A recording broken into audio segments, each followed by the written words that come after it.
गेले काही दिवस सगळीकडे एकच चर्चा होती, बाळ कुठे दिसत नाही. कुठं गेलं बाळ?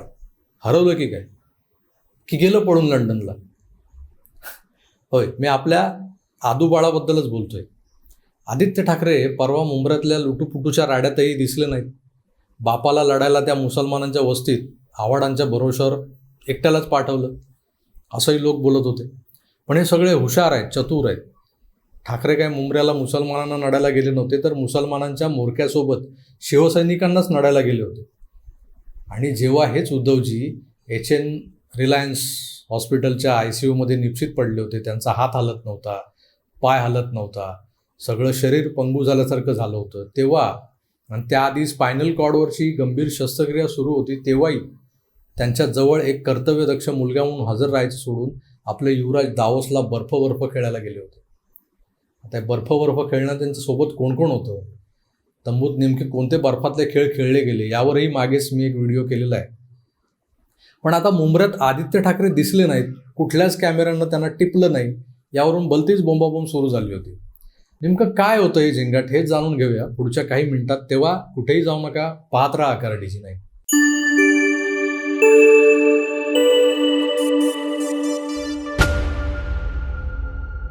मित्रांनो नमस्कार. जेव्हापासून ते वकील निलेश ओझा आणि ते पिटिशनर असोसिएशनचे रशीद खान पठाण हे दररोज एकामाग एक खुलासा करतायत, त्यामुळे आदित्य ठाकरेंना कोर्टात एक इंटरव्हेन्शन ॲप्लिकेशन दाखल करावं लागले. जर यांचा सुशांत आणि दिशाच्या मृत्यू प्रकरणात कुठलाच संबंध नाही आहे, तर मग हे इंटरव्हेन्शन कशाला, हा साधा सरळ प्रश्न सामान्य जनताही आता विचारू लागली. त्यात भाजपा नेते नितेश राणेंनी एक इशारा दिला होता, की जो खरं तर खूपच गंभीर इशारा आहे. या पिटिशनच्या सुनावणीआधीच आदित्य ठाकरे भारत सोडून गायब होण्याच्या शक्यता आहेत. नितेश राणेंचं हे विधान आलं आणि त्यानंतर सलग बरेच दिवस आदित्य ठाकरे गायब झाले, कुठेच दिसेनात. मुंबईत तर सगळे चॅनलवाले आदित्य ठाकरेंना शोधत होते. अगदी गाडीत मागच्या सीटवर बसलेत की काय हे बघायला सुद्धा काहीजण त्या गाडीच्या काचेतून डोकावून बघून आले, पण आदित्यजी काही सापडले नाही. आता आपले विश्वप्रवक्ते लपून बसले होते, मग ते हळूच बाहेर आले. आता या 2 दिवसांच्या शोध मोहिमेनंतर परवा आटोपलेल्या भारत न्यूझीलंड सेमीफायनलच्या वेळेस VIP स्टँडमध्ये वानखेडेच्या मीडियावाल्यांचे कॅमेरे भिरभिरत होते. तिथे कुठे दिसत आहेत की काय, पण हे तिथेही दिसले नाहीत. एरवी दिसायचे ते आणि त्यांचे पप्पा. अनेकांना मनोमन खात्री पटली होती की बाळ लंडनला पळालं बहुतेक. पण परवा मॅच संपल्यानंतर बॉलिवूडमधल्या ललनांची एक पार्टी मुंबईत आयोजित केली गेली होती. प्रायव्हेट पार्टी होती. त्या पार्टीला तो आपला डेव्हिड बेकहॅम पण आला होता. तो वानखेडेवर नव्हता का, सचिनसोबत दिसलेला आपल्या सेमीफायनलला. गोरी मंडळी जी असतात ना, भारतीयांच्या चॉकलेटी रंगाच्या सौंदर्याचे प्रचंड चाहते असतात. त्यामुळे काय होतं, त्यांना दिवसभराच्या दगदगीतून विरंगुळा म्हणून चॉकलेट्स ऑफर केली जातात. ही पार्टी त्याच टाईपची होती. या पार्टीला कोण कोण येणार, तर ज्यांना श्रमपरिहार करायचा तेच लोक. बेकहॅम अर्थात तिथे होता. मग बॉलिवूडमधून जे सरेंडर होणारे लोक असतात तेही इथे असायला हवे होते, अर्थातच होते. मलायका अरोराही होती. आता या बाईचा क्रिकेटशी आणि फुटबॉलशी काय संबंध, असा प्रश्न तुम्हाला पडला असेल. तर क्रिकेट फुटबॉल नसला, म्हणजे क्रिकेट आणि फुटबॉलशी संबंध नसला तरी बॉलिवूडशी आहे ना. या अशा देत्या घेत्या पार्टीत अचानक आपले युवराज अवतरले. त्यांचा फोटो पहा, सापडले ना. उगाच आपला पळाला हरवला. अरे जगात सभ्य माणसांनी जगायचं कसं, सतत त्यांच्या मागे मागे असतात हे मीडियावाले. तर नितेश राणेंचाही अंदाज चुकलाच म्हणायचा. ते सांगत होते आदित्य देशाबाहेर पळून जाईल, पण आदित्य घरातच बसून होता.